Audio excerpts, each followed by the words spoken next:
দেবীবরণ সিরিয়ালের আগামী পর্বের আপডেট নিয়ে চলে এসেছি। চ্যানেলটি সাবস্ক্রাইব করে দেখতে থাকুন। আগামী পর্বে আপনারা দেখতে পারবেন দেবীর শরীরে পদ্মচিহ্ন দেখে অনিকেতের মণিমা খুবই খুশি হয়। দেবী তার শরীরে থাকা পদ্মচিহ্নটা স্পর্শ করলে পদ্মচিহ্নটা জ্বলে ওঠে। এদিকে হ্যারি দেবী মন্দির থেকে যে সিঁদুর আর তরোয়ারিটা নিয়ে এসেছিল সেগুলো হ্যারি নিয়ে আসে দেবীর কাছে। মোহিনী অনিকেতের গলাটা চেপে ধরে আছে। তখন দেবী গিয়ে মোহিনীকে ধাক্কা দিয়ে ফেলে দেয়।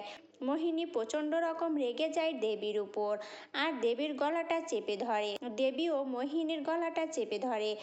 তখন হ্যারি এসে অনিকেতের হাতে সিঁদুরটা দিয়ে বলে, দেবী আর মোহিনীর মাঝখানে এটা ছুঁড়ে দে।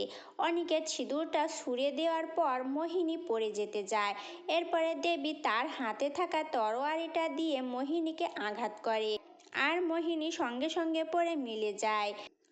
এরপরে দেখা যায় অনিকেত সবাইকে বলছে, এখন থেকে আমরা সবাই এই বিপদ থেকে মুক্ত। দেবীর জন্য আমরা সবাই ওই ডাইনির হাত থেকে আমরা সবাই বাঁচতে পেরেছি। ঠিক তখনই দেবী অসুস্থ হয়ে পড়ে যায়।